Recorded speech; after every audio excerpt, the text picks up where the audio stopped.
எண்ணி எண்ணி துதி செய்வாய் என்ற பாடலை பாடி தேவன் நம்ம வாழ்க்கையில் செய்த எல்லா நன்மைகளையும் நினைத்து ஒவ்வொன்றாக நினைத்து உங்கள் உள்ளத்தின் பாடலை பாடும்போது தேவன் உங்களுக்கு செய்த நன்மைகள் நினைத்து உள்ளத்தின் ஆழத்திலிருந்து ஆண்டவரே நான் இதை நினச்சி எனக்கு நல்ல வேலையை கொடுத்தீங்களே, நல்ல குடும்பத்தை கொடுத்தீங்களே, நல்ல சபையை கொடுத்தீங்களே, நல்ல ஒரு ஆவிக்குரிய சபையை கொடுத்தீங்களே, நல்ல விசுவாசிகளை கொடுத்தீங்களே, இந்த மாதிரி காரியங்களை நினைத்து ஒவ்வொன்றாக நினைத்து அவருக்கு நன்றி செலுத்துவோம். ஆமென்.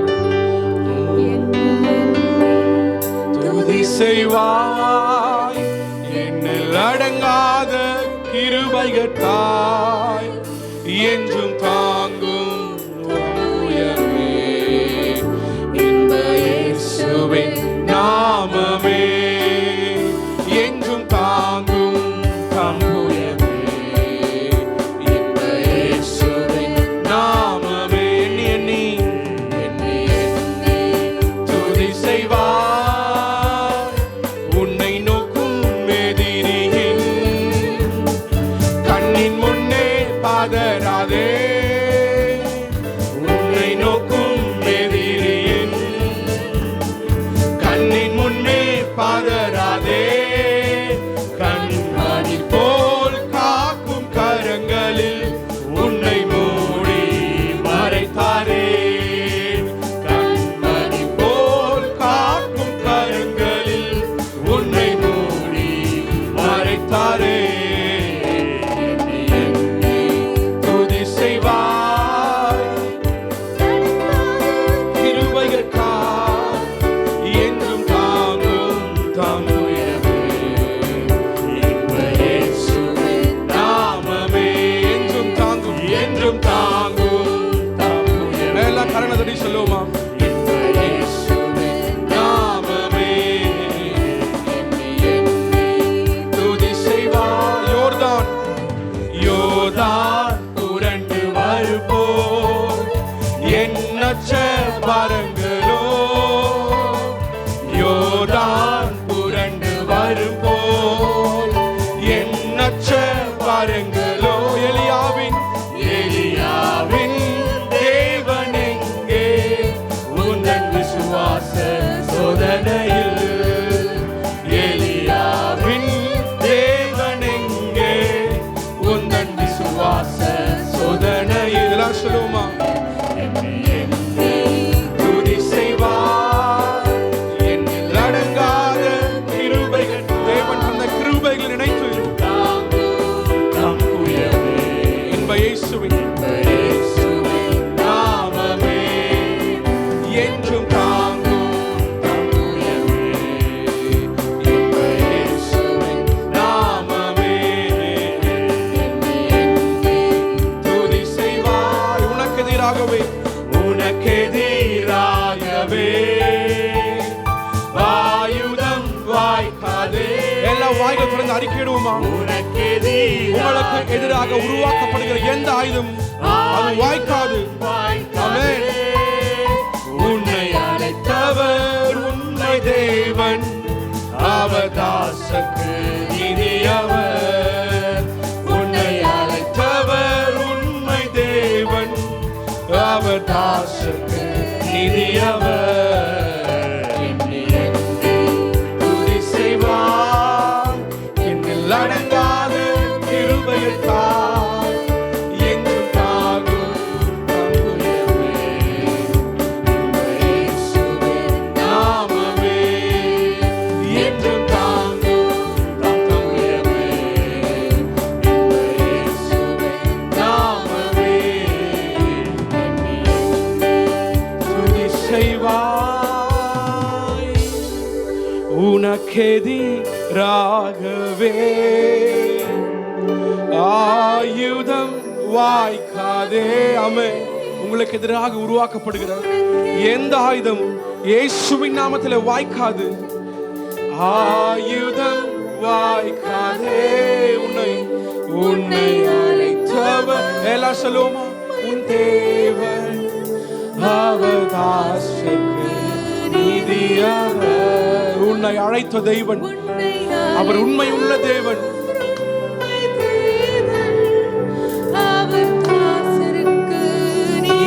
எல்லா கரங்களை விட்டு சொல்லுவோமா? எண்ணி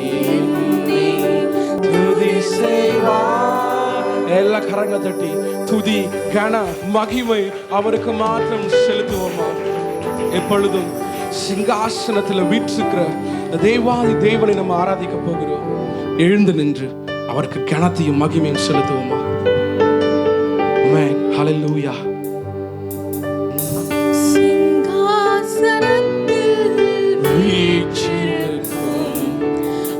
பரிசுத்தரே பரிசுத்தரே சிங்காசனத்தில் வீற்றிருக்கும் பரிசுத்தரே பரிசுத்தரே. We worship you Lord.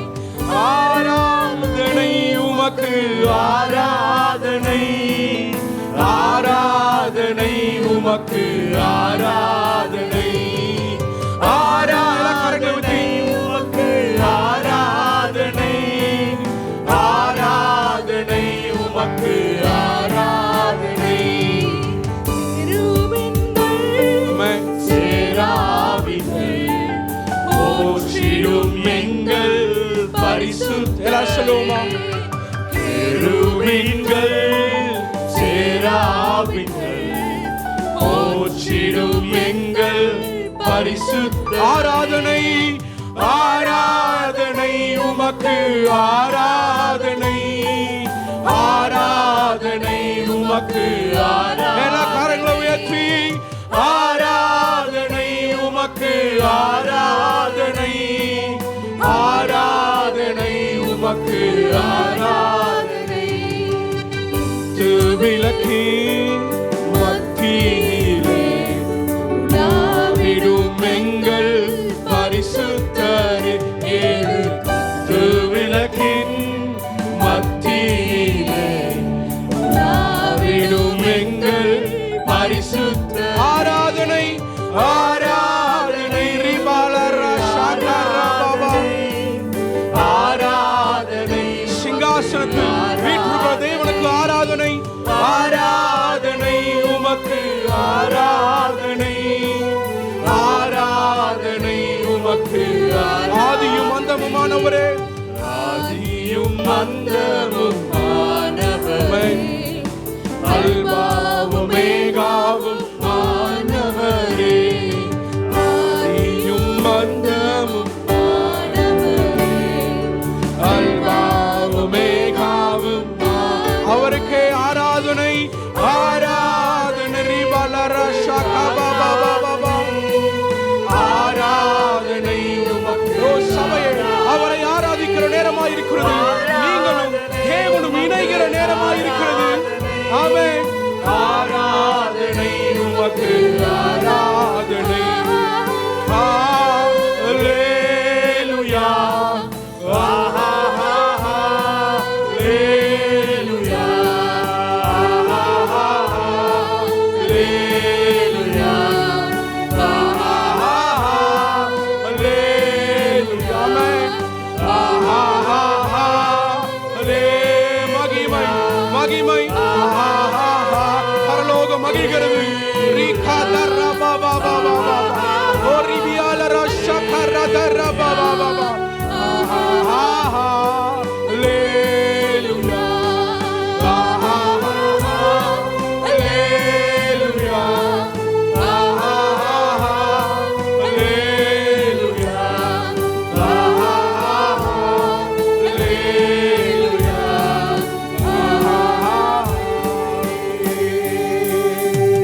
சர்வ சிருஷ்டிக்கும் எஜமானன் நீரே.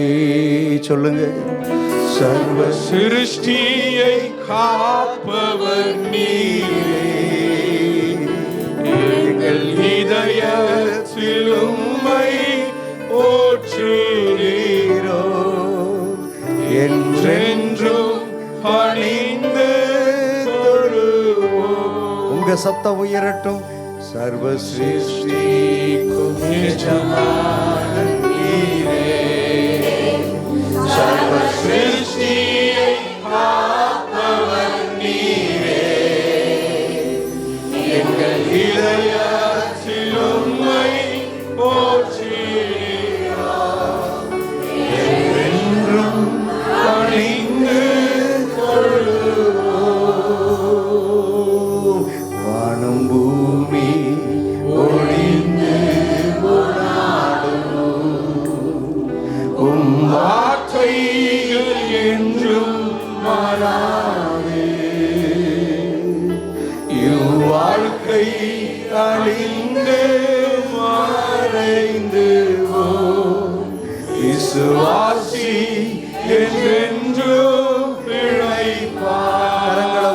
உங்க சத்தத்தை உயர்த்தி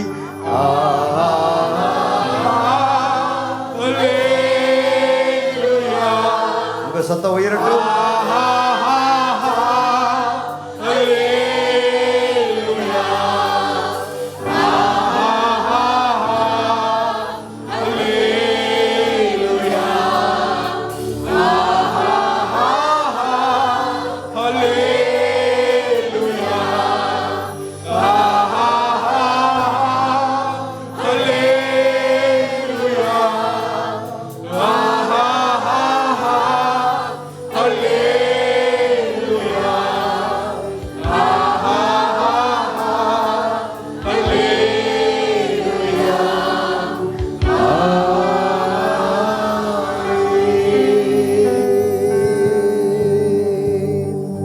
உம்முடைய மகிமை நிறைந்த பிரசன்னம்,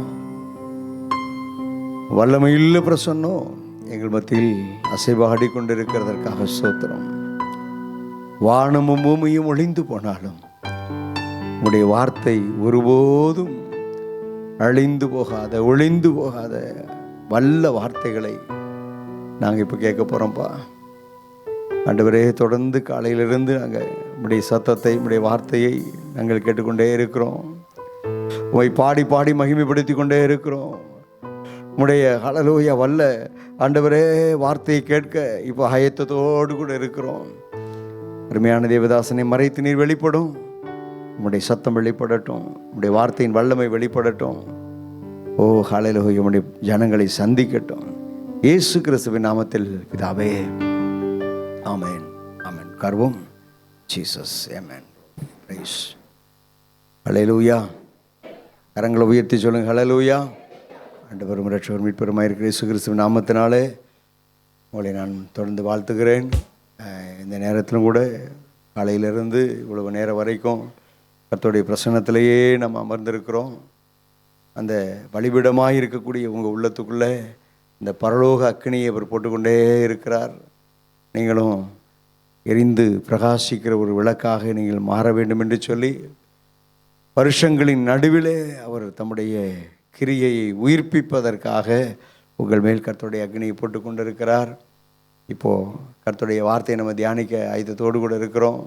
அருமையான தேவனுடைய தாசன், அவரை குறித்து நான் அறிமுகம் செய்ய வேண்டிய இல்லை. நம்ம சபைக்கு வந்து அநேக முறை நம்முடைய சபைக்கு கடந்து வந்து ஊழியங்களை நிறைவேற்றின அருமையான தேவ மனிதர் ஜபகர் அவர்கள் நம்முடைய மத்தியில் இருப்பது பெரிய சந்தோஷம்.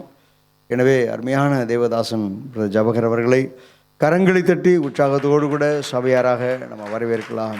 கர்த்தர் அவர் மூலமாய் பேசுவாராக. ஆமென். இத்தனை பேர் சந்தோஷமாக இருக்கிறீங்க. நிச்சயமாகவே கர்த்தர் நம்ம மத்தியில் அசைவாடி கொண்டிருக்கிறார். நம்ம மத்தியில் வந்து கர்த்தருடைய வார்த்தையை பகிர்ந்து கொள்வதற்கு தேவன் கொடுத்த வாய்ப்பிற்காக அதிகமாக நன்றி செலுத்துகிறேன். நிச்சயமாகவே அது உங்களுக்கு ஆசீர்வாதமாக இருக்கும் என்று நான் விசுவாசிக்கிறேன். நல்ல வாய்ப்பு கொடுத்த பாஸ்டர் அவர்களுக்கும் பாஸ்டர் அவர்களுக்கும் நன்றி செலுத்துகிறேன்.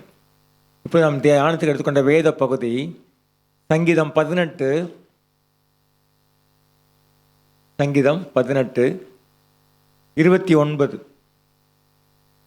உம்மாலே நான் ஒரு சேனைக்குள் பாய்ந்து போவேன், என் தேவனாலே ஒரு மதிலை தாண்டுவேன். உம்மாலே நான் ஒரு சேனைக்குள் பாய்ந்து போவேன், என் தேவனாலே ஒரு மதிலை தாண்டுவேன். தாவீதுக்கு முன்னாலே இருந்த சேனை என்ன? தாவீதுக்கு முன்னால் இருந்த மதில் என்ன? ஒருவேளை தாவீது ஒரு யுத்த வீரன், பராக்கிரமசாலி. அப்போ கூட தாவீது சொல்கிறார், இதில் உம்மாலே நான் சேனைக்குள் பாவேன். அப்போ இந்த சேனையை மேலே பாய்ந்து போகிறதுக்கு ஆண்டவருடைய பெரிய பலனும் அவருடைய வல்லமையும் தேவைப்படுது. தேவனாலே ஒரு மதிலை தாண்டுவேன். அப்போ இந்த மதிலை தாண்டுறதுக்கும் என்ன வேணும்? தாவீதுக்கு ஆண்டவர் கூட இருக்கணும். அப்போ ஆண்டவர் கூட இருந்தால் தான் இந்த மதிலை தாண்ட முடியும்.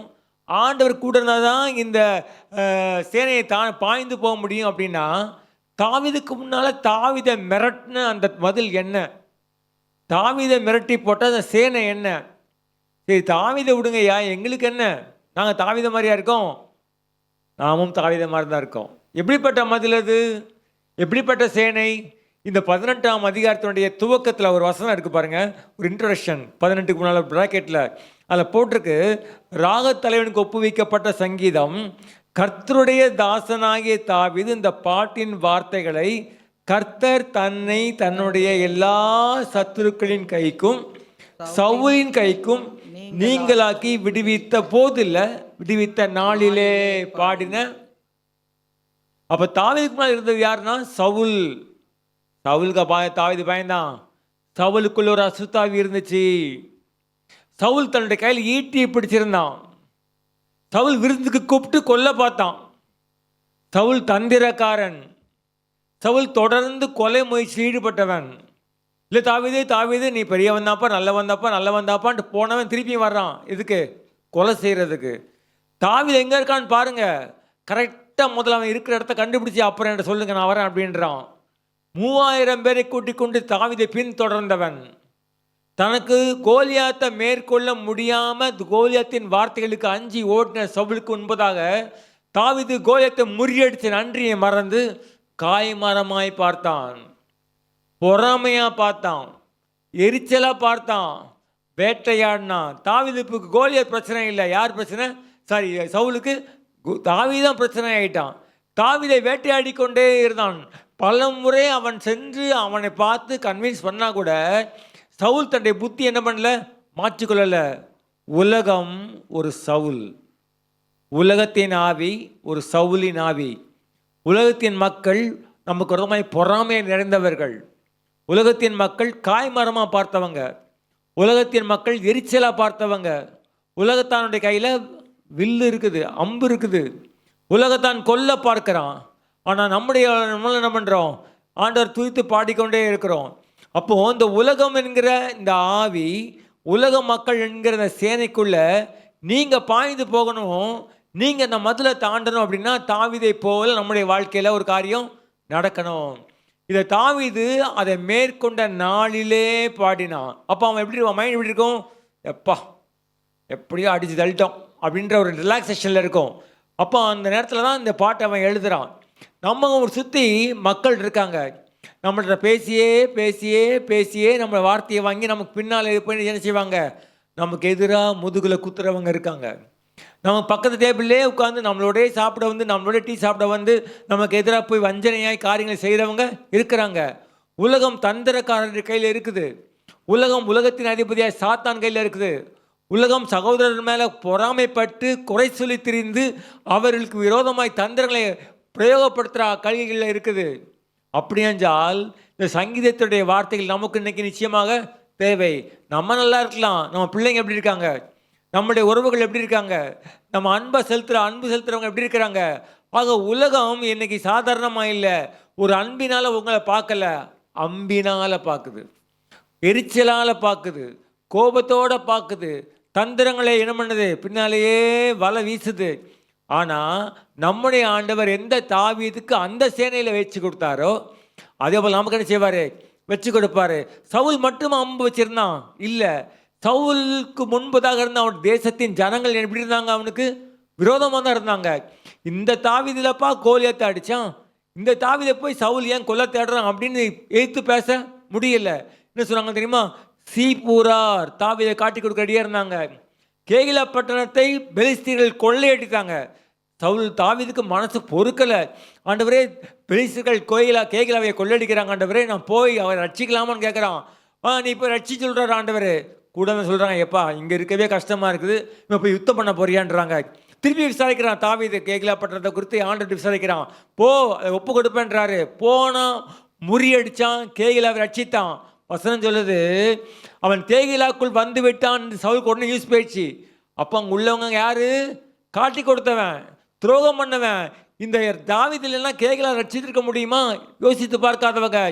உடனே என்ன பண்ணுறான்? சவுல் கிளம்புற ட்ரை பண்ணுறான். உடனே ஆண்டவர்கிட்ட பேசுகிறான் தாவீது, ஆண்டவரே சவுல் புறப்பட்டான்னு கேள்விப்படுறேன், அவன் இந்த ஜனங்களை ஒப்பு கொடுப்பாங்களா? கண்டிப்பாக ஒப்பு கொடுப்பாங்க.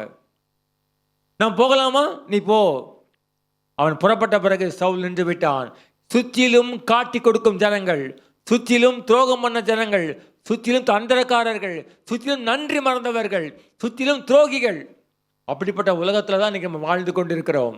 அப்படிப்பட்ட உலகத்தில் தான் நம்ம என்ன பண்ணுறோம்? இன்னைக்கு பயணித்து கொண்டிருக்கிறோம்.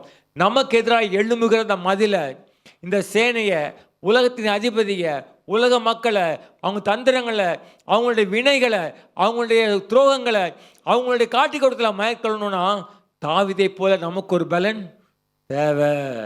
எப்படி தாவீது மேற்கொண்டான்? அதுதான் நம்ம இன்னைக்கு தியானிக்க போகிறோம். முதலாவது காரியம் பாருங்க, 18ஆம் அதிகாரம் 1ஆம் வசனம்.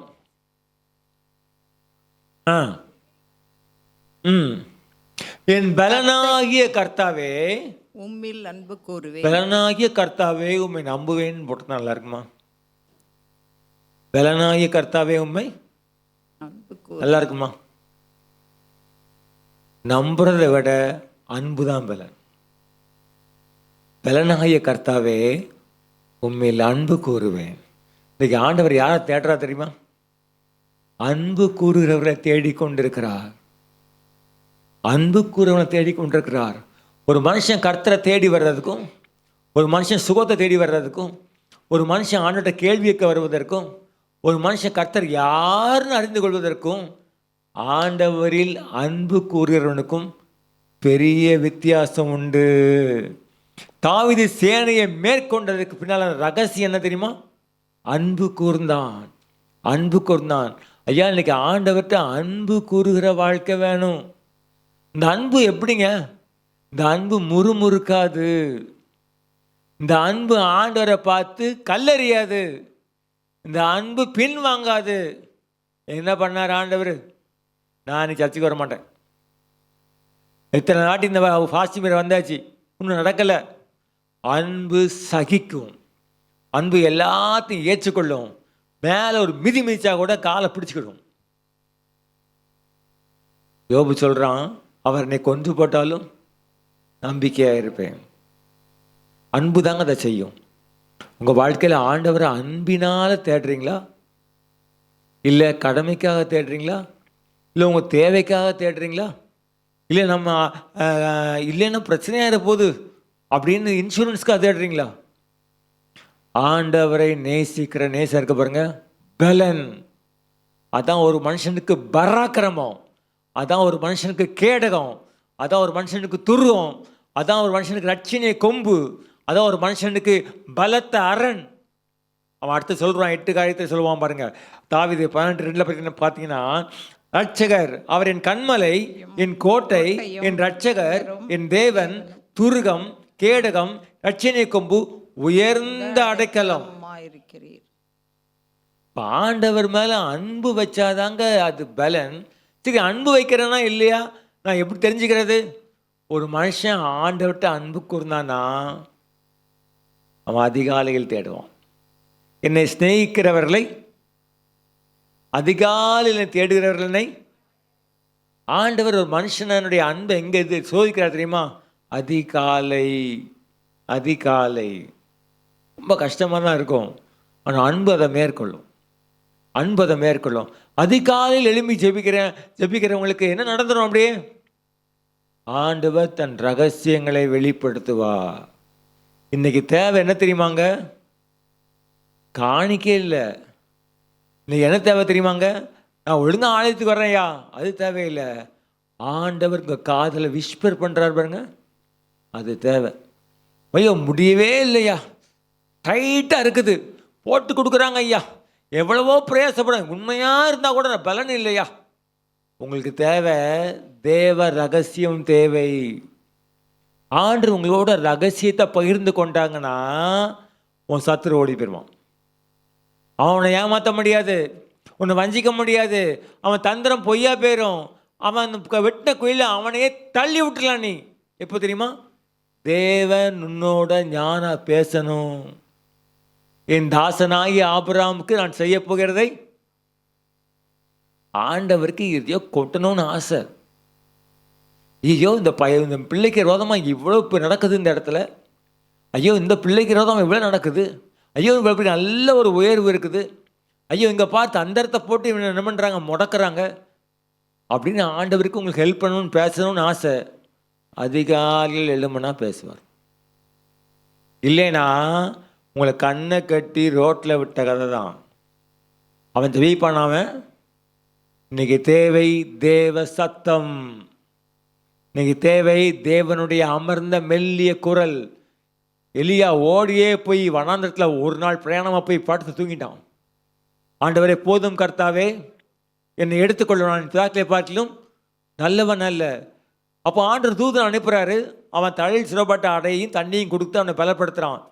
திருப்பியும் படுத்துக்கிட்டான். அந்த படுத்து தூங்கிட்டார் எலியா. திருப்பியும் தூதன் அனுப்பி அவருக்கு தலையில் சுடப்பட்ட அடையும் தண்ணீர் கொடுக்குறாங்க. திருப்பியும் எலியா தூங்கிட்டாங்க. அப்போ தட்டி எழுப்பி நீ போகும் தூரம் வெகு தூரம் சொல்கிறாங்க. அவர் போகும்போது ஆண்டவருக்கு பலத்தை கொடுத்தாரு, வல்லமையை கொடுத்தாரு.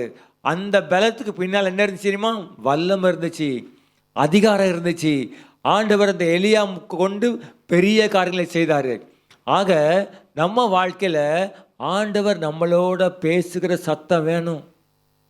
அந்த சத்தம் வேணும் அப்படின்னா உங்களுக்கும் ஆண்டவருக்கும் இடையே ஒரு நெருக்கம் வேண்டும். நெருக்கம் எங்கே கிடைக்கும் தெரியுமா? அதிகாலையில் எழும்பினால் கிடைக்கும். ஆண்டவரை உண்மையாக நேசிக்கிறேன் ஐயா, ஆண்டவரை நேசம்தான் எனக்கு பிடிக்கும், அவர் அன்பை ருசிச்சிருக்கேன் ஐயா அப்படின்னா பிரயாசப்படுங்க. காலையிலே எழும்புறதுக்கு எழும்பி கர்த்தர் சமூகத்தை தேடி போங்க. அப்படி தேடி போகும்பொழுது ஆண்டவங்களோட பேசுவார். அந்த வார்த்தை இருக்குது பாருங்க, அதுதான் உங்களுக்கு பலன். அந்த வார்த்தை இருக்குது பாருங்க, அது சேனையை முறியடிக்கும். அந்த வார்த்தை இருக்குது பாருங்க, அது வல்லமை. அந்த வார்த்தை இருக்குது பாருங்க, அது சத்துருவை வெட்கப்படுத்தி முக்காடு போட்டு வெளியே அனுப்பிடும். ஆனால் இன்னைக்கு நம்ம என்ன பண்ணுறோம்? அடிபடுறோம். தந்திரங்கள் நம்மளை மேற்கொள்ளுது, கிரியைகள் நம்மளை மேற்கொள்ளுது. நம்ம துக்கமுகமாக வெளியே போகிறோம். அநியாயம் நம்ம மேலே வந்து சுமருது, அநீதி நம்ம மேலே வந்து சுமருது. நம்ம என்ன காரியத்தை நமக்கு எதிராக ஒரு காரியம் செய்கிறானோ அது நமக்கு வந்து வாய்க்குது இல்லையா? உங்களுக்கு முன்னால் இருக்கிற உலகம்ங்கிற மதிலையும் அது சேனையை முடியடிக்கணும். ஒரு தீர்மானம் எடுங்க. அன்னைக்கு 6 மாதம் கடந்து விட்டது. ஆண்டவரே நீ அதிகாலையில் எழும்பி, ஆண்டவர் எழுப்பி விடுவார் அவங்கள. நீங்கள் ஜோமனுங்க படுத்துக்கோங்க, வேணாம்னு சொல்லலை. ஆனால் அவர் கொடுக்க வேண்டிய நேரத்தை மட்டும் கொஞ்சம் கொடுத்தீங்கன்னா மீதி எல்லா நேரத்துலையும் உங்கள் வாழ்க்கை சக்ஸஸ்ஃபுல்லாக இருக்கும். அழுது புலம்பி கண்ணீர் வடித்து கவலையினால் நிரம்பி நெஞ்சு அழுத்தத்தை கொண்டு வரதுக்கு முன்பதாக சாத்தானுக்கு மேலே ஒரு பெரிய வெற்றி எடுத்துக்கொள்வதற்கு சீக்ரெட்ஸ், அதிகால ரகசியம் இதுக்கு தேவை. உங்கள் வாழ்க்கையில் இருக்கிற எல்லா காரியத்தையும் அறிந்த ஒருத்தர் உங்களோட வந்து ரகசியமாக இந்த காரியம் இப்படி இருக்குப்பா, இது செய்யாத, இன்னைக்கு இப்படி ஒரு காரியம் இருக்குப்பா, நீ கவனமாக இருந்துக்கோ என்று சொல்லி உங்களை முன்கூட்டியே எச்சரிக்கிற ஒரு தேவ சத்தம், ஒரு தேவனுடைய வார்த்தை உங்களுக்கு வேண்டும் என்றால் அதிகாலை ஜெபம் தேவை. இயேசுவானவருக்கு முன்பதாக எப்பவும் ஒரு கூட்டம் இருந்துச்சு. எப்பவும் அந்த கூட்டம் என்ன பண்ணிச்சு தெரியுமா? கல்லறிய பார்த்துச்சு. எப்போ அந்த கூட்டம் என்ன பண்ணிச்சு தெரியுமா? அப்படியே எடுத்துடா வாயை விடுவார், பிடிச்சி எடுத்துடலாம், எடுத்து நேராக அங்கே ஏரோத்தை கொண்டு போயிடலாம், பிள்ளையாத்திட்ட கொண்டு போயிடலாம், இல்லை பிரதானத்தை கொண்டு போயிடலான்னு காத்துக்கிட்டே இருந்துச்சு. அவர் வாயு மொழியில், அவருடைய வார்த்தையில், அவருடைய பிரசங்கத்தில், அவருடைய செய்கையில், அவருடைய சாப்பாட்டில், அவருடைய புசிப்பில், அவருடைய நடையில், அவருடைய எல்லா காட்டிலையும் நோட்டம் பார்த்துக்கிட்டே இருந்தாங்க. ஆனால் அதை மேற்கொண்டார் தெரியுமா? அது கேள்வி கேட்டானுங்க. மேற்கொண்டார் எப்படி தெரியுமா? அவர் அதிகாலையில் எழுந்து வனாந்திரமான இடத்திற்கு தனித்திருக்கும்படி போனார். கிறிஸ்தவ வாழ்க்கையில் இருக்கிற பயங்கரமான வல்லமைக்கு பின்னால் ஒரு பெரிய ரகசியம் எங்கிருந்துமா இருக்கு? அதிகாலை ஜெபம். வேதம் சொல்லுது, பிதாவானவர் குமாரனில் அன்பாயிருந்து தாம் செய்ய போகிறவையெல்லாம் அவருக்கு காண்பிக்கிறார். அப்ப ஆண்டவர் உங்களுக்கு காண்பிப்பாராங்க அன்பு கூர்ந்து.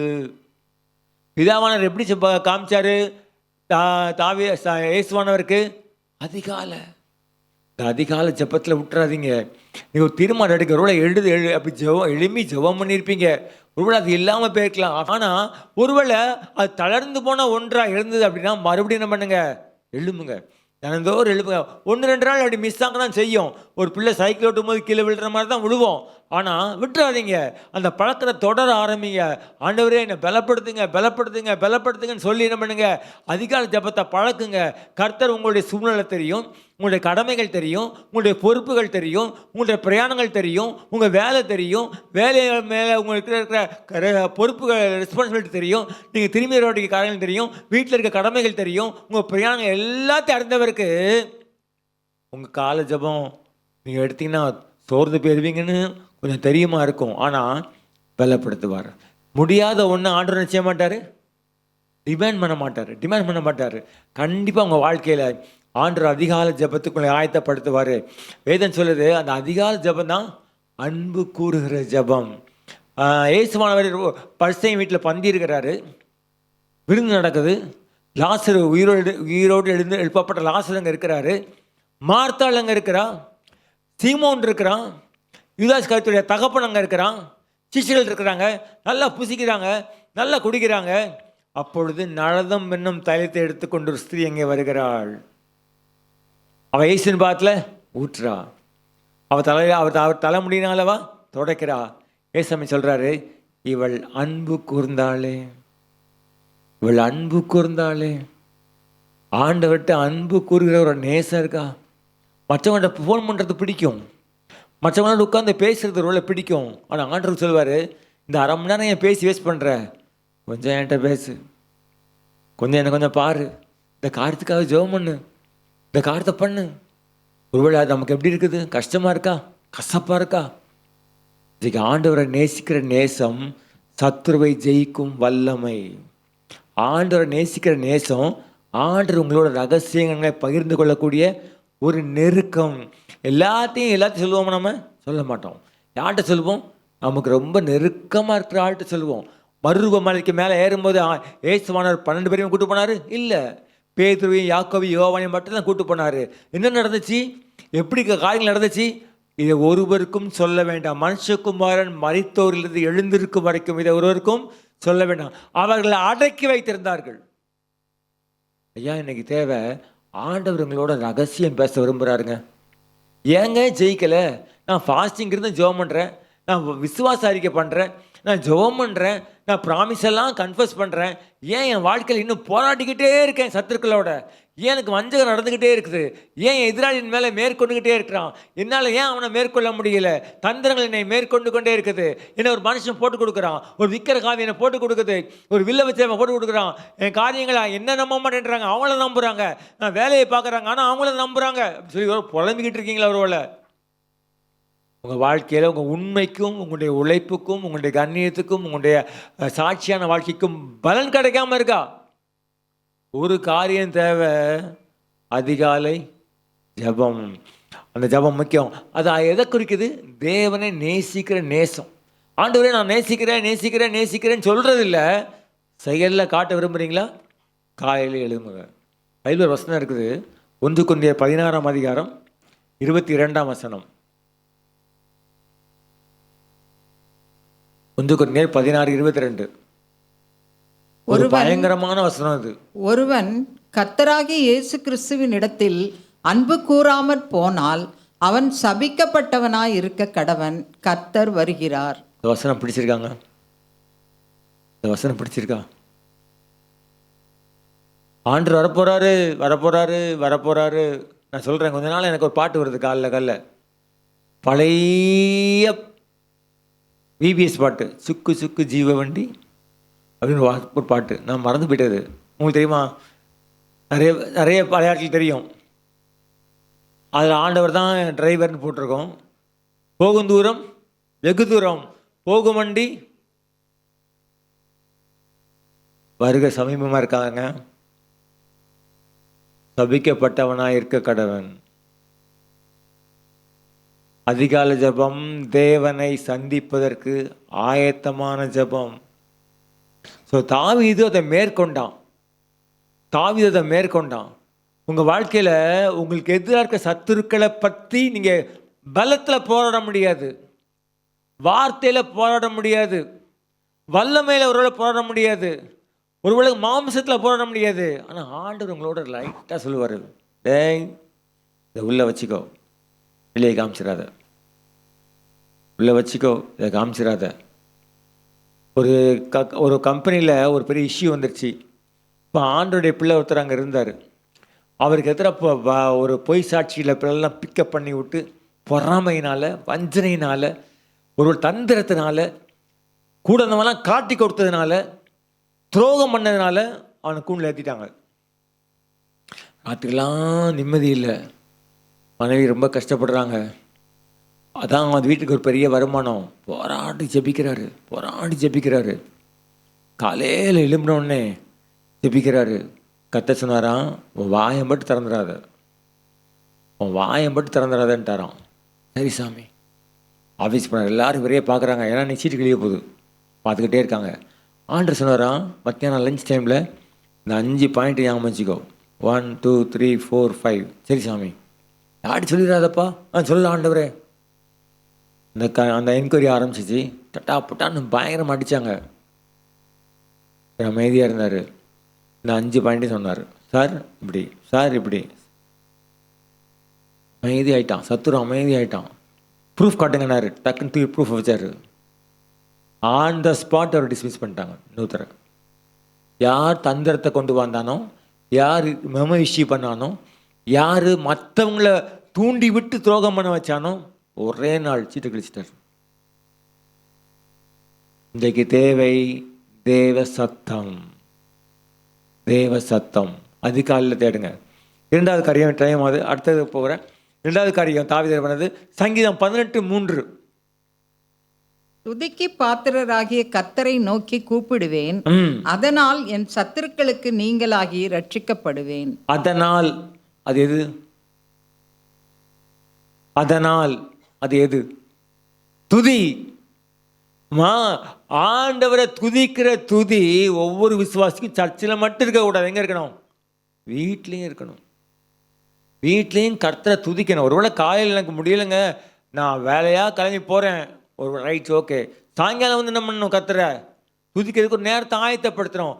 ஒரு விசுவாசி கர்த்தரை துதிப்பதற்கு தேவனால் எதிர்பார்க்கப்படுகிறார். இந்த ஜனத்தை எனக்கென்று ஏற்படுத்தினேன் துதியை நான் ஸ்டாப். துதிக்க ஒரு காலம் கிடையாது. உயிரோடு இருக்க மட்டும் கர்த்தரை துதிப்பேன். தாவி அப்படிதான் எழுதுறாரு இல்லை? உள்ளளவும் தேவனை கீர்த்தனம் பண்ணுவேன். ஆக துதிக்காம கூப்பிட்டா கேட்காது. அப்படியே சொல்றீங்க, அப்படியே சொல்றீங்க. துதிக்கலாம். அப்போ நான் ஜெபம் பண்ணிகிட்டே இருக்கணையா, ஆண்டவரின் ஜெபத்தை கேட்கவே இல்லையா? கண்டிப்பாக துதி வேணும். பைபிளில் போட்டிருக்கு. அந்த 18ஆம் சங்கீதத்தில் 6ஆம் வசனம் வாசிங்க. எனக்கு உண்டான நெருக்கத்திலே கர்த்தரை நோக்கி கூப்பிட்டு என் தேவனை நோக்கி அபயமிட்டேன். தமது ஆலயத்திலிருந்து என் சத்தத்தை கேட்டார். என் கூப்பிடுதல் அவர் சந்நிதியில் போய் அவர் செவிகளில் ஏறி. துதிக்கிறவன் கூப்பிட்டா அவர் சந்நிதியில் போய் அவர் செவிகளில் ஏறிச்சு. நீ சொன்னையா? அவர் கேட்டாரா தெரியுமா? உனக்கு பிஸியாக இருந்தார. துதிச்சு கூப்பிடுங்க, காதுக்குள்ளே தொலைச்சிட்டு போவோம் உங்கள் வார்டு. ஆண்டர் தெரியும். பருத்திமேய்க்குருடன் ரோட்டில் தான் உட்காந்துருக்கான். தாவீது குமாரனே எனக்கு இறங்கும் இறங்கும் இறங்குன்னு கூப்பிடுறான். நடந்து போகிறவங்க கேட்குறாங்க யார் வர்றா? ரசன ஏசு வர்றாரு. உடனே சத்தம் இன்னும் அதிகமாயிடுச்சு. இப்போ நடந்து போகிறவங்களாம் சுமாரியா சுமாரியா அப்படின்றாங்க. அவன் என்ன பண்ணான்? இன்னும் அதிகமாக கூப்பிடுறான். இயேசு நின்று அவனை தம்மிடத்தில் கொண்டு வரும்படி கட்டளையிட்டார். துதிக்காம ஆண்டோடைய செவிகளில் உங்க விண்ணப்பம் ஏறாது. எப்படி சொல்றீங்க? அதனால் அதனால் என் சத்துருக்கள் நீங்களாக்கி ரட்சிக்கப்படுவேன். அப்போ சத்துருக்கள்கிட்ட இருந்து ரட்சிக்கப்பட்டு விடுதலையாகணும்னா அவன் கையில் இருக்கிற ஆயுதம் என்னது? துதி. நல்லா துதிக்கணும். சில சமயம் நம்ம துதிக்கிட்டு நமக்கு நம்முடைய ரெகுலர் டைமில் கிடைக்காது. ஆனால் கிடைக்கிற நேரத்தில் என்ன பண்ணிடணும்? துதிச்சிடணும். ஐயா 1 hour பஸ்ஸில் போகிறேன், துதிச்சிடணும். பாட்டை கேட்கக்கூடாது, பாட்டை பாடணும். நீங்கள் பாட்டை கேட்கறதுக்கும் நீங்கள் பாடுறதுக்கும் வித்தியாசம் இருக்குது. அப்போ ஆண்டவர் உங்கள் வாழ்க்கையில் இருக்கிற சத்துருவை அடித்து நொறுக்கணும்னா துதி என்கிற பலமான ஆயுதம் கையில் இருக்கணும். அப்படி இல்லைன்னா சத்ருவையும் ஜெயிக்க முடியாது. சத்ருவை யார் ஜெயிக்கணும்? ஆண்டவர் யுத்தம் பண்ணணும். அதனால் சத்துருக்கள் நீங்களாக்கி ரட்சிக்கப்படுவேன். அப்போ சத்ருவை ஆண்டவர் யுத்தம் பண்ணி அவங்கள கையிலேருந்து உங்களை ரட்சிக்கணும், அவங்கள மேற்கொள்ளணும்னா உங்கள் கையில் என்ன இருக்கணும்? துதி என்கிற ஆயுதம் இருக்கணும். அப்போ 7ஆம் வசனம் பாருங்கள், நான் வேகமாக வாசிக்கிறேன். அதை பாருங்கள். அப்பொழுது பூமி அசைந்து அதிர்ந்தது, அவர் கோபம் கொண்டபடியால் பர்வதங்களின் அஸ்திபாரங்கள் குலுங்கி அசைந்தது. 14 பாருங்க, தம்முடைய அம்புகளை எய்து அவர்களை சிதறடித்தார். 16 பாருங்க, உயரத்திலிருந்து கர்த்தர் கை நீட்டி என்னை பிடித்து ஜலப்பிரவாகத்திலிருந்த என்னை தூக்கி விட்டார். அப்போ துதிக்கிறவன் ஆண்டவரை நோக்கி கூப்பிடும் பொழுது ஆண்டருக்கு என்ன வருது தெரியுமா? நம்ம சத்துக்கள் மேலே கோபம் வருது. உடனே என்ன பண்ணுறாரு? இறங்கி வர்றாரு. பூமி அதிருது. அவர் கோபம் கண்டோண்டில் பர்வதங்கள்லாம் அதிருது. அவர் கையில் அம்பு எடுத்துடுறாரு. உன் சத்துரு உன் கையில் அம்பு எடுத்து உன்னை வீசுறதுக்கு முன்னாடி அவர் என்ன பண்ணிடுறாரு? அம்பு எடுத்துடுறாரு. அப்போ உன்னை தூக்கி எடுக்கிறார். சத்ருவுக்கு எதிராக ஒரு பலமான ஆயுதம் உங்கள் கையில் இருக்கணும் அப்படின்னா துதி முக்கியம். எரியோ கோட்டை அசைக்கப்பட முடியாத கோட்டை தான். உள்ளே போகவும் வழி தெரியாது, வெளியே வரவும் வழி இல்லை. ஆனால் என்ன பண்ணாங்க தெரியுமாங்க? துதிச்சாங்க. 7வது நாள் 7 முறை துதிச்சாங்க. அதுக்கப்புறம் தான் அவங்க என்ன பண்ணாங்க? ஆர்ப்பரித்தாங்க. அலங்கம் இடிஞ்சு விழுந்தது. இன்றைக்கி உங்கள் கையில் துதி என்கிற ஆயுதம் இருக்காயா? துதிக்கிறீங்களா? உங்களால் துதிக்க முடியுதா? தினம் துதிக்க நேரம் வச்சுருக்கீங்களா? சில பாட்டுக்களாவது பாடுறீங்களா? இல்லை நேரம் கிடைக்கும் போது கூட 5-6 பாட்டு பாடுறீங்களா? இல்லை பாடலை அப்படின்னா ஒரு தீர்மானம் எடுங்க. உங்களுக்கு எதிராக இருக்க சத்துருக்களோட கர்த்தர் யுத்தம் பண்ணணும். நீங்கள் பண்ண முடியாது. அந்த யுத்தத்தில் அவரை சத்துருக்களை முறியடிக்கணும் அப்படின்னா உங்கள் கையில் துதி இருக்கிற ஆயுதம் இருக்கணும். பைபிள் வசனம் இருக்குது. ஏசியா 12ஆம் அதிகாரம் 1ஆம் வசனம். ஏசியா 12:1. அக்காலத்திலே நீ சொல்வது, கர்த்தாவே, நான் உம்மை துதிப்பேன், நீர் என்மேல் கோபமாய் இருந்தீர், ஆனாலும் உம்முடைய கோபம் நீங்கிட்டு நீர் என்னை தேற்றுகிறீர். கோபம் இருந்துச்சு, துதிச்சாரு, கோபம் நீங்கிச்சு, நீர் என்னை துதிக்கலைன்னா கோபம் நீங்கலை. அப்புறம்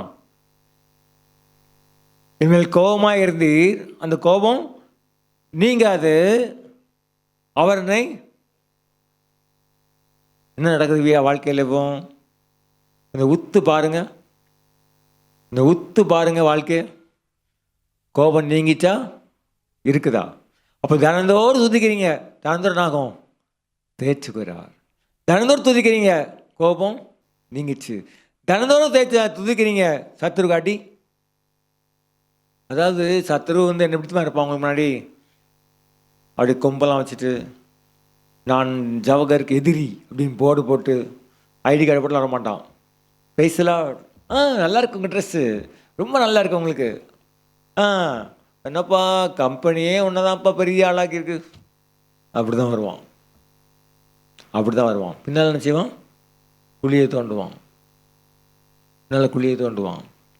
ஆனால் ஆண்டவர் அவனோட யுத்தம் பண்ணணும்னா நீங்கள் என்ன செய்யணும்? அவர்கள் வாயில் கர்த்தரை வைத்து துதியும், அவர்கள் கையில் இருபுறமும் கருக்குள்ள பட்டயமும் இருக்கும், இந்த கணம் அவை உண்டு. ஆமாம், அப்போ நம்ம வாழ்க்கையில் துதிக்கணும். யோசபாத்துக்கு எதிராக 3 ராஜாக்கள் வர்றாங்க. யாரெல்லாம் வரா? சேயீர் மலை புத்திரர் 3 பேர் வர்றாங்க. உடனே யோசபாத் பயப்படுறான், ஜெபம் பண்ணுறான், உபாசிக்கிறான். அப்போ தேவ சமூகத்தில் விழுறான், மகா கம்பீரமாக துதிக்கிறான். கடைசியில் அவனுக்கு ஒரு யுத்தம் என்ன வருது? ஒரு யுக்தி வருது. என்ன வருது? பாடகரை நிறுத்துறான். அப்போ யுத்தத்துக்கு போகிறதுக்கு முன்பதாக பாடகரை நிப்பாட்டுறான்.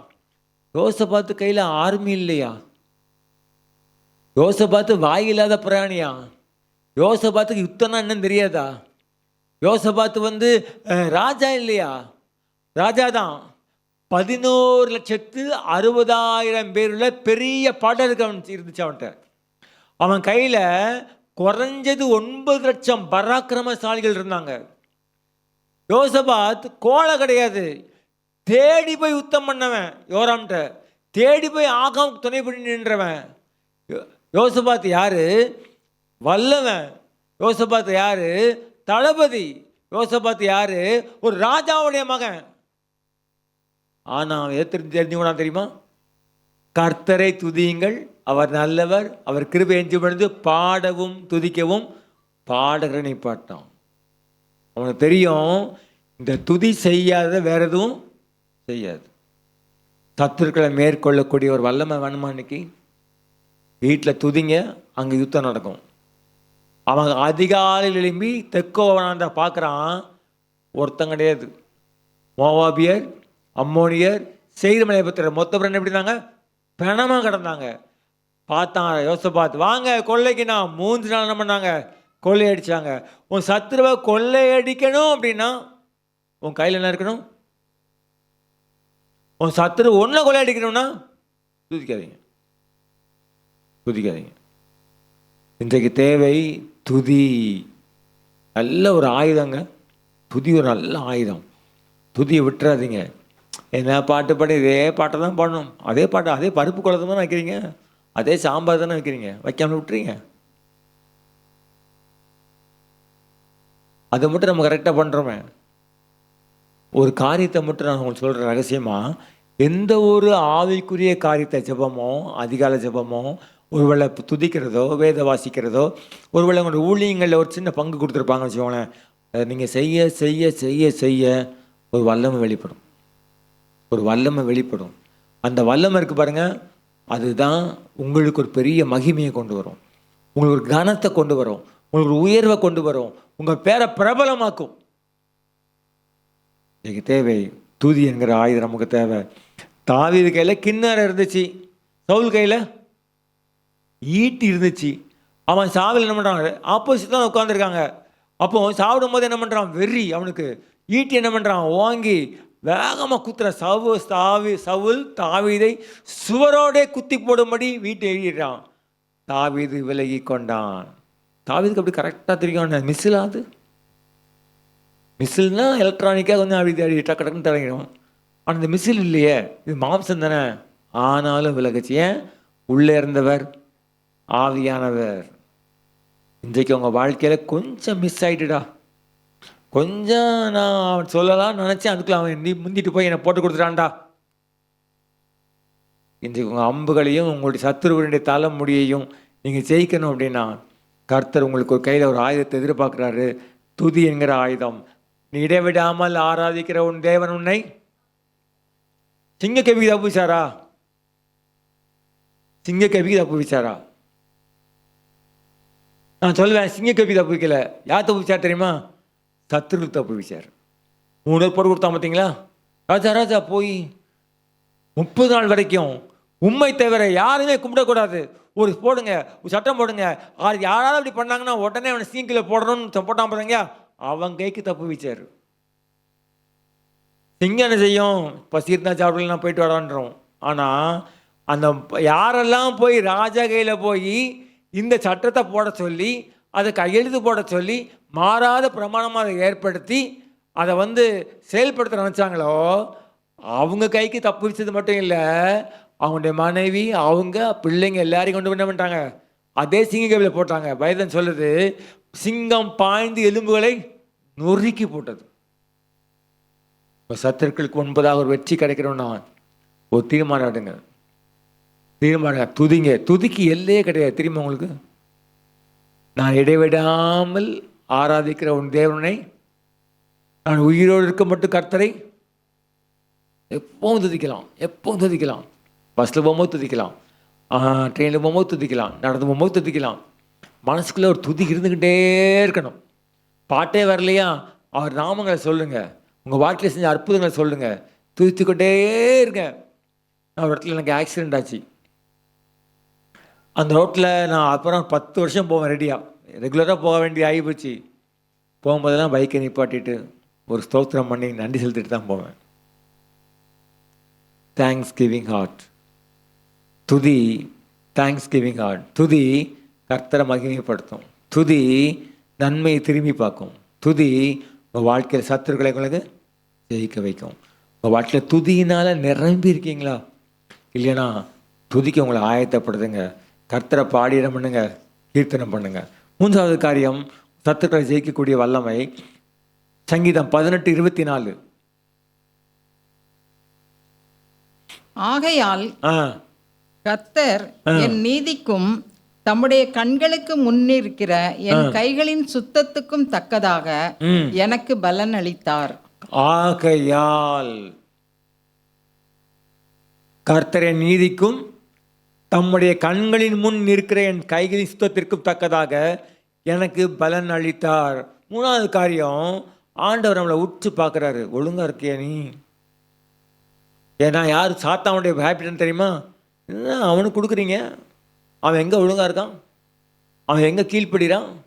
அவன் லேட்டாக போகிறான், அவன் திருட்டுத்தனம் பண்ணுறான், அவன் பொய் சொல்கிறான், அவன் சோம்பேறித்தனமாக இருக்கான். அவனுக்கு எப்படி கொடுப்பீங்க? சாத்தா நமக்காக ஆண்டவர் சன்னிதானத்தில் போய் நம்மளை குற்றம் சாட்டுவான். அப்போ தாவீது எழுதுறாரு, கர்த்தர் என் நீதிக்கும் தம்முடைய கண்களின் முன் நிற்கிற என் கையின் சுத்தத்திற்கும் தக்கதாக எனக்கு பலன் அளித்தார்.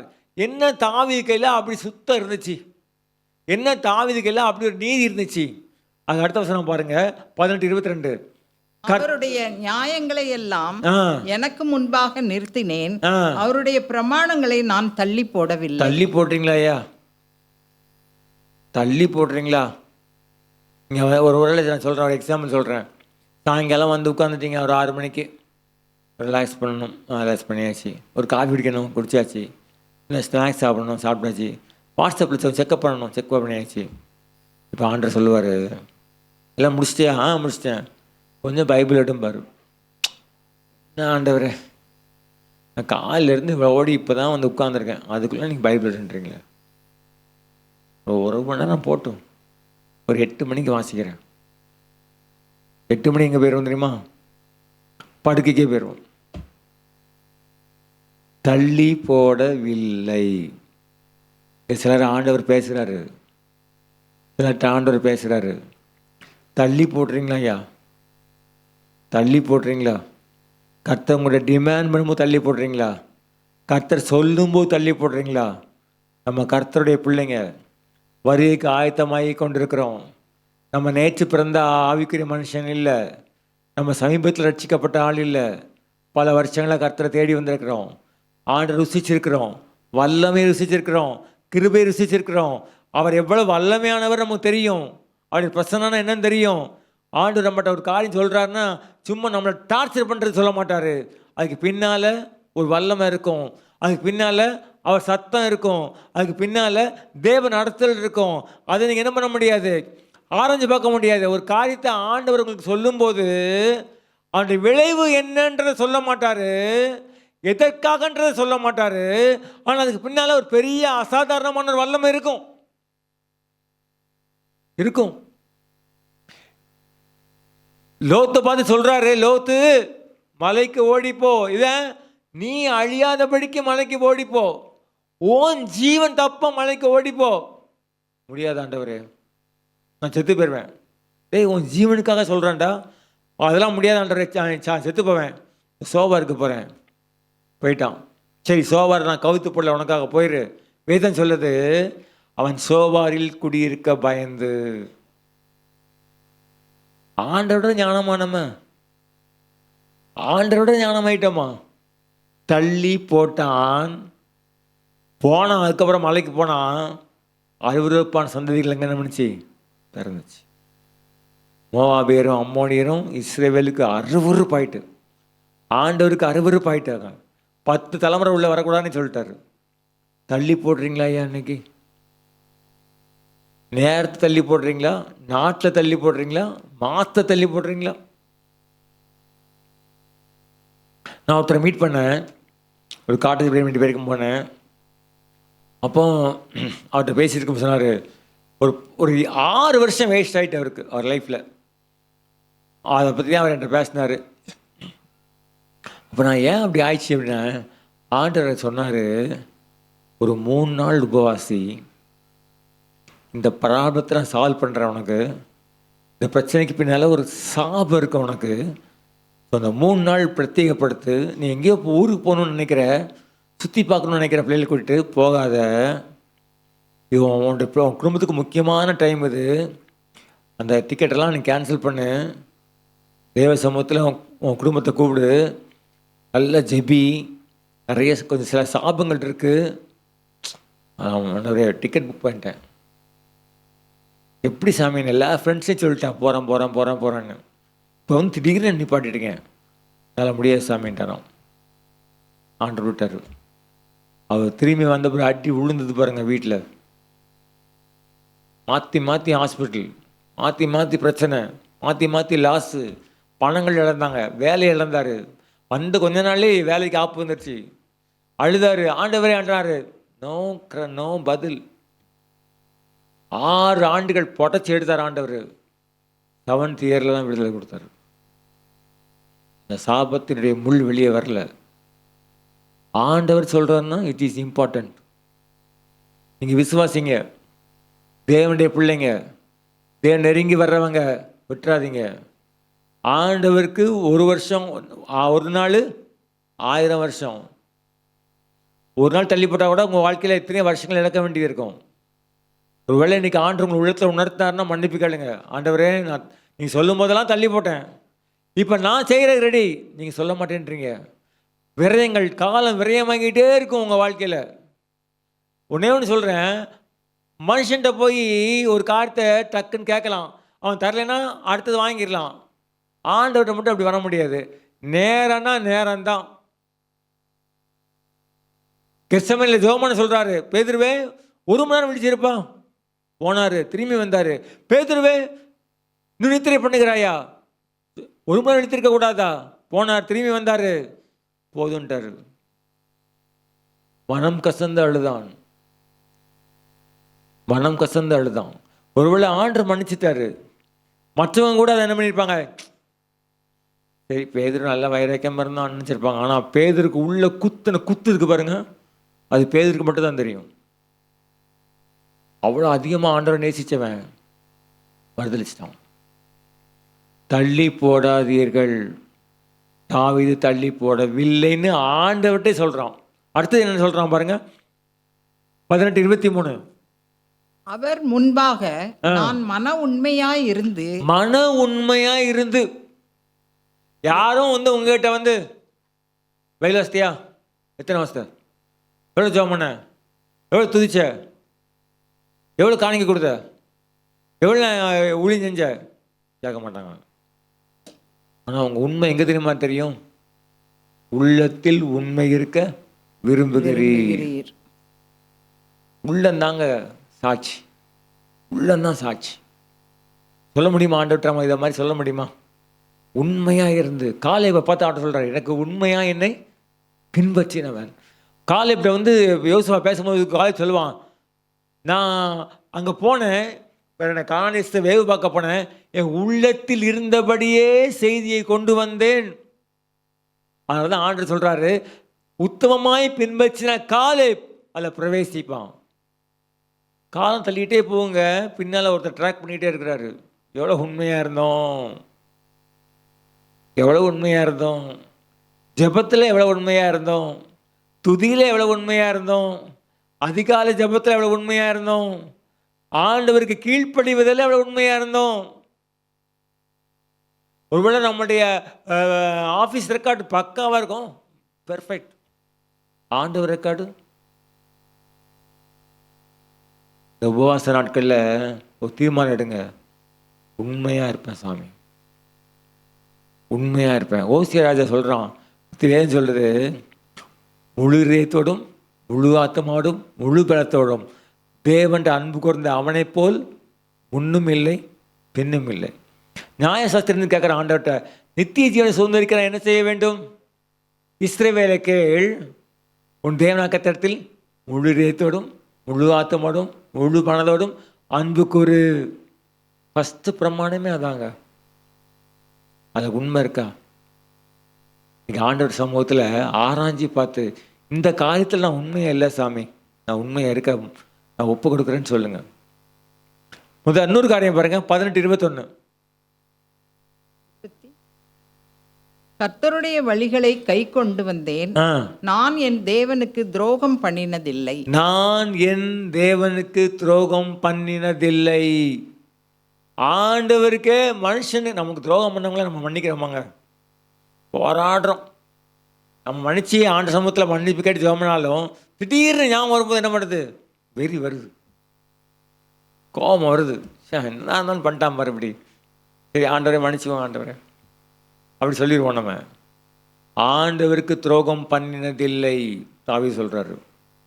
துரோகியான யூதாஸ் காரியோத், துரோகியான சவுல், வேதம் சொல்லுது, அவன் கர்த்தருடைய வார்த்தையை கை கொள்ளாமல் அவருக்கு துரோகம் பண்ணினபடியால் அவனை கர்த்தர் தள்ளி ஈசாயின் குமாரனாய தாவீதின் பக்கம் ராஜ்ய வார்த்தை திருப்பினார். அங்கே சவுல துரோகின்னு காட்டுது பைபிள், யூதாஸ் காரியத்தை துரோகின்னு காட்டுது. என்னங்க துரோகம் பண்ணாங்க அப்படி? ஒன்னே ஒன்று சொன்னார், பரிசேயருடைய புளித்த மாவையை உபதேசத்தை கொடுத்து எச்சரிக்கையா இருங்க, பெயராதீங்க, பரிசேயருடைய புளித்த மாவாகி உபதேசம் தான் சொன்னார். இவன் நேராக போய் உட்காந்து அங்கே பேசுவான், இங்கேயும் வருவான், அங்கே பேசுவான், இங்கேயும் வருவான். காட்டி கொடுத்தான். யூதாஸ் கர்த்தரை காட்டி கொடுத்தான். சில ஆண்டவர் சொன்னாரா, எப்பா யூதாஸ் கரியத்தை நீ அங்கே பரிசேயர்கிட்ட போய் உட்காராத, அவன் உபதேசத்தை கேட்காத, நீ கேட்டினா என்னை காட்டி கொடுப்ப, அப்புறம் நீ தூக்குப்படுச்சாவ சொன்னாராங்க? சொல்லலை. போகாதன்னாரு. எல்லாம் எப்படி சொன்னார்? மொத்தமாக சொன்னார். ஆனால் இவன் என்ன பண்ணான்? போயிட்டு வந்தான். முதல்ல இருந்தே எச்சரிக்கிறாரு, உங்களிலும் ஒருவன் பிசாசாக இருக்கிறான், ஒருவன் உன்னை காட்டி கொடுப்பான், அவன் பிறவாதிருந்தால் நலமாக இருக்கும். அப்படியே மெதுவாக அப்படியே அவனை காணர் பண்ணார். அவன் என்ன பண்ணான்? அசையவே இல்லை. வேதம் சொல்லுகிறது, யூதாசுக்குள் சாத்தான் புகுந்தான். நம்ம நினைக்கிறோம் இன்னைக்கு இதில் என்ன இருக்கு, கவனம் பாருங்க. ஆவிகள் உள்ளே புகுந்து வர்ற காலம் இது. தெரியுமா உங்களுக்கு? உலகம் எப்படிதமா இருக்குது? சவுல் கையில் இருந்த ஈட்டிக்கு பின்னால் யார் இருந்தா? அசுத்த ஆவி இருந்துச்சு. உங்கள் வாழ்க்கை எப்படி இருக்குது? ஏதோ கடமைக்கு போகிறோம், கடமைக்கு ஜெபம் பண்ணுறோம், இல்லைன்னா பாஸ்டர் கவுச்சிப்பாரு சார். உங்களுக்கு ஆண்டரையும் பாருங்கள். மன உண்மையாக இருந்து தள்ளி போடவில்லை, துரோகம் பண்ணினதில்லை. கர்த்தர் திருப்பி ஒரு காரியத்தை உங்கள் வாழ்க்கையில் எச்சரிச்சுக்கிட்டே இருக்காருன்னா, நீங்கள் அதுக்கு கீழ்ப்படியலைன்னா துரோகம் பண்ணுறீங்கன்னு அர்த்தம். யாருக்கு தெரியுமா துரோகம் பண்ணுறீங்க? கர்த்தருக்கு துரோகம் பண்ணுறீங்க, உங்கள் ஆத்மாவுக்கு துரோகம் பண்ணுறீங்க.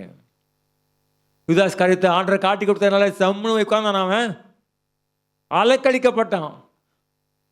குச்சமில்ல ரத்தத்தை காட்டி கொடுத்தனால பாவம் செய்தேன்னு சொன்னான். அவங்க சொன்னாங்க ஓம் பாடியா அப்படின்ட்டாங்க.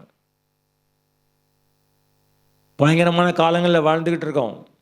பசுத்தாவினர் கடைசி நாட்டில் மாம்சமான யாருமே ஊற்றப்படுறது காரணம் என்னன்னு ஒரு ஊழியக்காரர் சொல்லிட்டு போனார். இப்படி அவர் உயிரோட இல்லை. அவர் சொன்னார், கடைசி நாட்கள் அசுத்தாவிகள் பலமாக இறங்கி கிரியை செய்யும். அப்போ தெய்வ பிள்ளைக்கு பரிசுத்தாவினர் ஊற்றப்படாமல் இருந்தார்னா, அதை அவர் பெற்றுக்கொள்ளாமல் இருந்தான்னா, அவரோட வாழாமல் இருந்தானா, அவருக்குள்ள அவர் சஞ்சரிக்காமல் இருந்தானா, அந்த ஆவிகள் அவனை மேற்கொள்ளும். தாவீது அபிஷேகமான படாத நடந்தான்னா சவுல் அன்னைக்கே போட்டு சொல்லியிருப்பான் அவனை. இன்றைக்கு பரிசுத்தாவினர் நமக்கு ஏன் உச்சப்படுறாரு தெரியுமா? அவைகளை மேற்கொள்ளும் வல்லமையை நமக்குள்ள உண்டாக்குவதற்கு. கவனமாக இருக்க வேண்டிய காலங்கள் இது. தாவீது போல சொல்றான், நான் உமது பிரமாணங்களை தள்ளி போடவில்லை, உமக்கு துரோகம் பண்ணினதில்லை, நான் உண்மையாக இருந்து கொண்டேன். வேதம் சொல்லுது. அதனால ஆகையால் கர்த்தரின் நீதிக்கும் தம்முடைய கண்களின் முன்னே இருக்கிற என் கைகளின் சுத்தத்திற்கும் தக்கதாக எனக்கு பலன் அளித்தார். நம்ம நல்லா பாடுறோம், ஜெபம் பண்ணுறோம், வேதம் வாசிக்கிறோம், சர்ச்சைக்கு வர்றோம், காணிக்கை கொடுக்குறோம். எல்லாத்துக்கும் பின்னால் உங்கள் மைண்டை கொஞ்சம் அலசி பாருங்கள். கரெக்டாக இருக்கோமா? கர்த்தருக்கு முன்பாக உண்மையாக இருக்கோமா? இல்லை இன்னைக்கு ஜெபம் பண்ணி என்ன பண்ண நேற்று ஒன்றும் இல்லை. God knows. உண்மையாக பிரயாசப்பட்டு ஓஞ்சி போகிறவனை விட்டுருவார். ஆனால் வேண்டுமென்றே தள்ளி போடுறான் பாருங்க, அவனை கர்த்தர் பார்த்து கொண்டே இருக்கிறார். 12 சிஷ்யர்கள் சொன்னார், அங்கே போகாதீங்க, புளித்த மாவுக்கு போகாதீங்கன்னாரு. ஆனால் ஒருத்தன் போயிட்டான், சாத்தான் அவனுக்குள்ளே புகுந்தான். ரொம்ப கவனமாக இருக்க வேண்டிய காலங்கள் இதுங்க. கவனமாக இருக்க வேண்டிய காலங்கள், பயங்கரமான காலங்களில் வாழ்கிறோம். நம்ம இருக்கிற சூழ்நிலையை பார்த்துக்கிறோம், நம்முடைய சர்ச்சை பார்க்குறோம், ஆராதனையை பார்க்குறோம், வசனத்தை பார்க்குறோம், ஊழியக்காரங்களை பார்க்குறோம், கேள்விப்பட்டுக்கிட்டே இருக்கோம். ஆனால் பின்னால் இருக்கிற உலகத்தை நமக்கு திரும்ப தெரியாது. ஆனால் ஆவியானவர் அப்பப்போ என்ன செய்கிறாரு? காட்டுவார். நாங்கள் பார்த்த காரியங்கள்லாம் பயங்கரமாக இருந்துச்சு. நிறைய காரியங்களை அப்படி நான் பார்க்குறேன். ஆக மிகவும் ஜாக்கிரதை இருக்கணும். அவைகளை மேற்கொள்வதற்கு ஆண்டவர் நம்ம கையில் என்ன இருக்கிறாரு? அதிகாரத்தை கொடுத்துருக்காரு, சத்தியத்தை சொல்கிறாரு. அதனால் கவனமாக இருந்து கொள்ள வேண்டும். வேதம் சொல்லுது, கடைசி நாட்களில் உங்களுக்காகவும் பிள்ளைகளுக்காகவும். 4வது காரியம். 1வது காரியம் சொன்னேன், கர்த்தரில் அன்பு கூர்ந்தால் அது பலன். கர்த்தரை துதித்தால் சத்துருக்கு எதிராக ஒரு ஜெயம். 3வது காரியம், நம்முடைய கையில் இருக்க உண்மையை ஆண்டவர் பார்க்குறாரு. கண்டிப்பாக உண்மையாக இருக்கணும், அதை பிரயாசப்படணும். 100 மார்க் வாங்க முடியாதவன் 100 மார்க் வாங்க முடியலையே, போனால் போய் உட்காருவான். கடைசி வரைக்கும் போராடுவான். கடைசி வரைக்கும் என்ன பண்ணுவான், கிளாஸ் ஃபஸ்ட்டு வரணும், கடைசி வரைக்கும் ஸ்கூல் ஃபஸ்ட்டு வரணும், கடைசி வரைக்கும் 100க்கு 100 எப்படியாவது வாங்கணும் அப்படின்னு போராடுவான். ஆண்டவர் இந்த பிரயாசத்தை பார்ப்பார், உள்ளத்தில் இருக்கிற உண்மை பார்ப்பார், உங்களை ஆசீர்வதிப்பார். 4வது காரியம் சங்கீதம் 18:28. என் விளக்கை ஏற்றுவீர், என் தேவனாகிய கர்த்தர் என் இருளை வெளிச்சமாக்குவார். என்ன விளக்க அவர் ஏற்றுவார், என்ன இருளை வெளிச்சமாக்குவார். இருள் அப்படின்னாலே என்ன தெரியுமா? இருக்கிறது ஒன்றுமே தெரியாது, அப்படி தானே? உங்களுக்கு இருட்டு ரூமில் போய் விட்டு அங்கே போய் எடுத்துகிட்டு வா அப்படின்னா என்ன செய்வீங்க? லைட்டை போடியான்னு சொல்லுவீங்க. நமக்கு நிறைய இடங்களில் ஏன் என் வாழ்க்கையில் இன்னும் ஆண்டவர் ஆசீர்வதிக்கலை, ஏன் என் ஜெபம் கேட்கப்படலை, நான் என்ன செய்யணும் தெரியல, எங்கே போகணும் தெரியல, இன்னும் எவ்வளோ நாள் தெரியல, எதற்காக தெரியல, யார் காரணம் தெரியல, என்ன செய்யக்கூடாது தெரியல. இருள் இருக்கு. தெரியலன்னு அர்த்தம் இருள் இருக்கு. அப்போ ஏன் சொல்லுது என் விளக்கை ஏற்றுவீர். அப்போ ஒரு விளக்கை ஏற்றணும்னா என்ன செய்யணும் சொல்லுங்க? ஒரு விளக்கை ஏற்றுவதற்கு ஒரு விளக்கு வேணும், தெரியுமா உங்களுக்கு? ஒரு விளக்கு ஏற்றுவதற்கு வேண்டாமா? அந்த விளக்கு யார் தெரியுமா? கட்டளையே விளக்கு, வேதமே வெளிச்சம், போதக சிற்சியே ஜீவவழி. வசனம் இருக்குங்க, வசனம் இருக்கு. சும்மா சாதாரணமாக நினைக்காதீங்க. இதை இந்த பைபிள் வாசிக்கிறத பார்த்தா என்ன தாவீது கோலியத்தை அடித்தான், 10 முறை வாசித்தாச்சு, வாசிங்க. ஆனால் உங்கள் வாழ்க்கையில் 10ஓடு நிற்குதா? 11 வருதா? எத்தனை காரியம் உங்களுக்கு தெரியுது? அது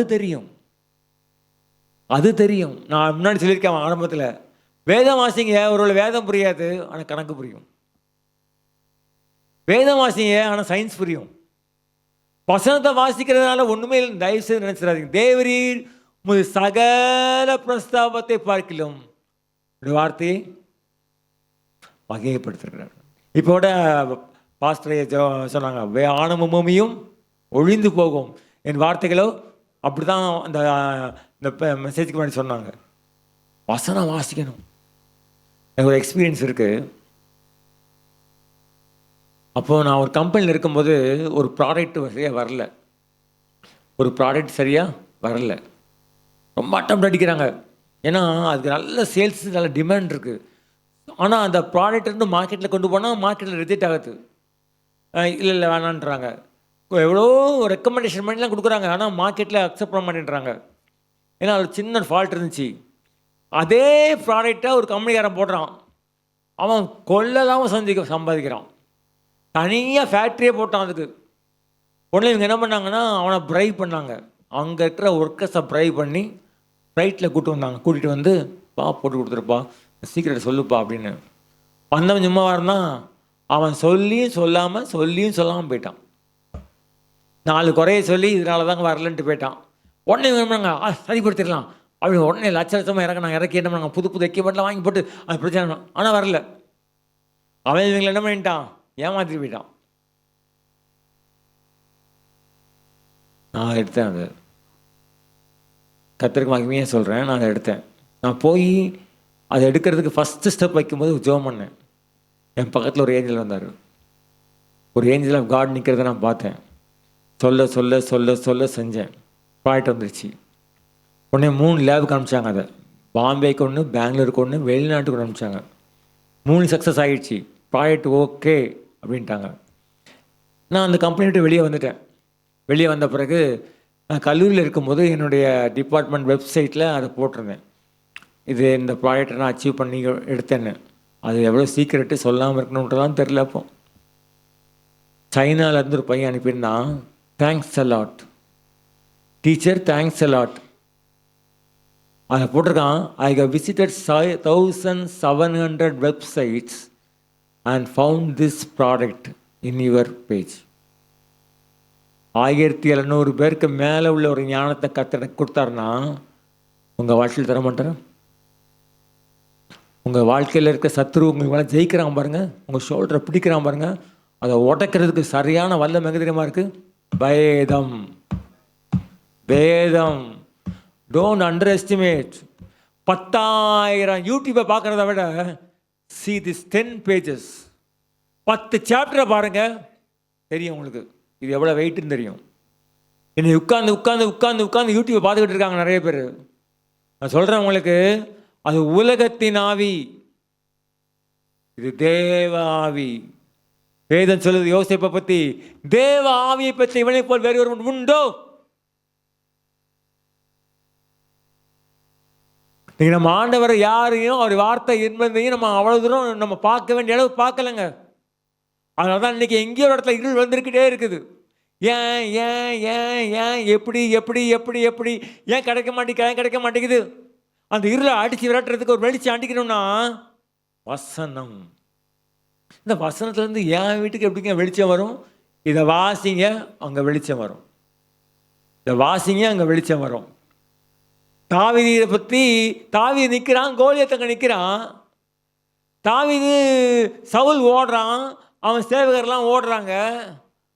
அவன் என்ன பண்ணுறான்? கோலியாத்து பெருசா எல்லா அஸ்தக்கடக்கெல்லாம் மாட்டிக்கிட்டு வந்து இந்த பெரிய ஈட்டி பிடிச்சி வந்து நிற்கிறான். ஒரு கல் போதும் தட்டினா பாருங்க. அதாங்க தேவஞானம். அதாங்க தேவஞானம். இது நம்ம வாழ்க்கையில் சத்துருவை ஜெயிக்கிற ஞானம் எங்கே தெரியுமா இருக்குது? இங்கே இருக்கு, இங்கே தான் இருக்கு. இதை மாதிரி ஒரு ஞானத்தை வெளியே என்ன செய்ய முடியாது, வாங்கவே முடியாது. வசனம் சொல்லுது, பிரசங்கி 7ஆம் அதிகாரம் 19ஆம் வசனத்தில், எனக்கு பிடிச்ச வசனம் இது, நகரத்தின் 10 அதிபதிகளை பார்க்கிலும் ஞானம் ஞானியை அதிக பலவானாக்கும். அப்போ ஞானம் ஒரு பலன் ஒத்துக்கிறீங்களா? அப்போ ஞானம் பலனா இருக்குன்னா அந்த ஞானம் எங்கே இருக்குங்க? வேதம். வேதம். வேதம்.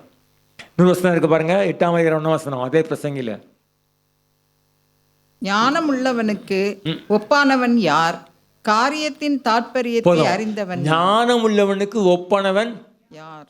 ஞானம் வர்ற இடத்துல எல்லாம் வேதம் போட்டுக்கோங்க, வேதம் போட்டுக்கோங்க. நம்ம வாழ்க்கையில் ஆண்டவர் நமக்கு ஒரு ஞானத்தை கொடுக்க விரும்புகிறாரு. முடியலன்றீங்களே, அதுக்கு தேவை ஒரு ஞானம். இந்த ஞானத்துக்கு என்ன பண்ணுங்க? வேதத்தை வேதத்தை வாசிக்கிறத பழக்கமாக வச்சுக்கோங்க. நான் 2 அதிகாரம் வாசித்தேன், அப்புறம் 3 அதிகாரம் வாசித்தேன், அப்புறம் 5 அதிகாரம் வாசித்தேன், அப்புறம் ஒரு 6 அதிகாரம் வாசித்தேன், அப்புறம் ஒரு 7 அதிகாரம் வாசித்தேன்.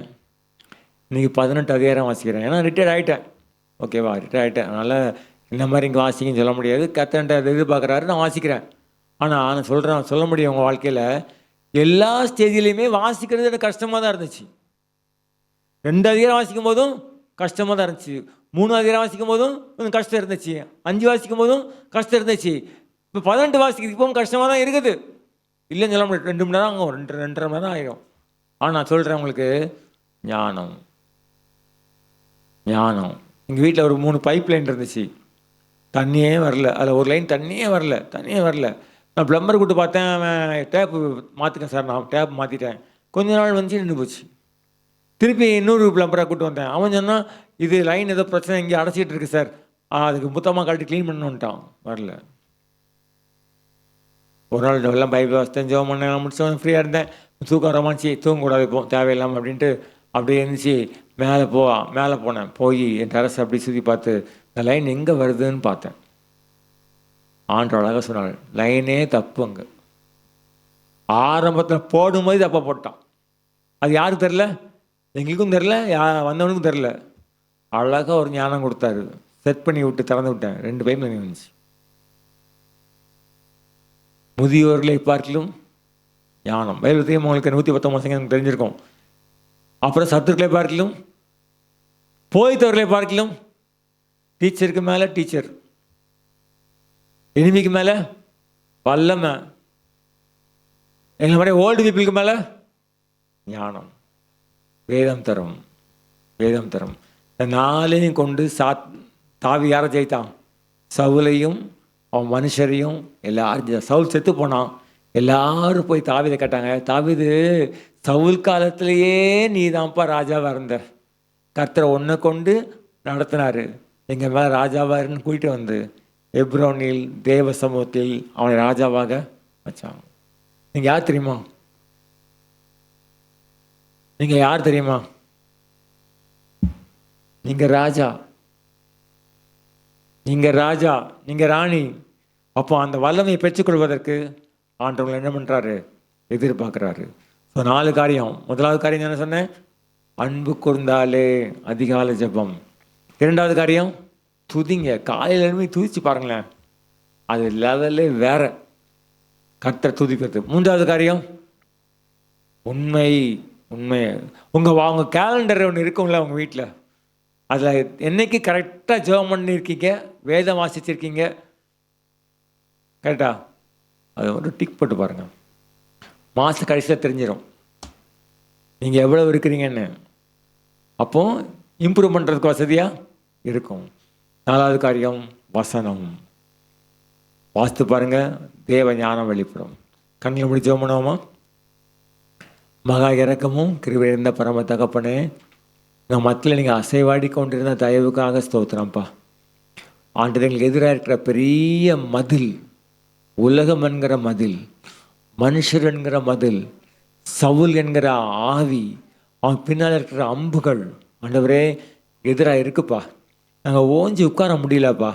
நாங்கள் கொஞ்சம் அசந்தாலும் எங்கள் மேலே வேகமாக வரக்கூடிய இந்த அம்புகளையும் இந்த மனுஷருடைய மாம்ச புயங்களையும் முறிக்கத்தக்கதாக கர்த்தருடைய ஆவியர் எந்த தாவீதை எங்களுக்கு முன்மாதிரியாக வச்சிங்களோ ஆண்டவரே, எங்கள் வாழ்க்கையில் இன்றைக்கும் அந்த கிருபை தருவதற்காக ஸ்தோத்திரம்ப்பா. ஆண்டவரே, நீங்கள் ஞானமாக எங்களோட பேசும்போது ஆண்டவரே சத்துருக்கு முன்பதாக ஒரு பெரிய பலனாக இருக்க போகிறதுக்காக ஸ்தோத்திரம். உங்களை அன்பு கூறும்போது ரகசியங்களை வெளிப்படுத்த போகிறதுக்காக ஸ்தோத்திரம். நாங்கள் துதிக்கும்போது நாங்கள் அல்ல, கர்த்தர் எங்களுக்காக யுத்தம் பண்ண போகிறதுக்காக ஸ்தோத்திரம். ஆண்டவரே, எங்கள் வாழ்க்கையில் உண்மையை எதிர்பார்க்குறீங்கப்பா. நாங்கள் துரோகம் பண்ணுவதை விரும்புகிறலப்பா. நீங்கள் உங்கள் சத்தத்துக்கு நாங்கள் உண்மையாக கீழ்ப்படிய எங்களை அர்ப்பணிக்கிறோம்ப்பா. ஆண்டவரே, எங்கள் இந்த பிள்ளைகளுக்கு ஒவ்வொருவரையும் ஒப்பு கொடுத்து நாங்கள் ஜெபிக்கிறோம்ப்பா. ஆண்டவர், இந்த பிள்ளைகளுக்கு எதிராக வீடுகளில், அக்கம் பக்கத்தில், ஆண்டவரே வேலை ஸ்தலங்களில், பிள்ளைகளுடைய உங்கள் பிள்ளைகளுடைய வாழ்க்கையில் அவங்களுக்கு எதிராக இருக்கிற தந்திரங்களை ஆண்டவரே ஒவ்வொரு காரியத்தில் தோற்று போய்கொண்டே இருக்கிற காரியங்களில் அப்பா போராடி கொண்டே இருக்கிற காரியங்களில், பலவீனப்பட்டு கொண்டே இருக்கிற காரியங்களில் உடைய பிள்ளைகளுக்கு வேண்டிய ஞானத்தை தந்து ஆசீர்வதிங்கப்பா. உடைய கருத்தில் ஒப்பு கொடுக்குறோம். இயேசுவின் நாமத்தில் கேட்கிறோம் பிதாவே.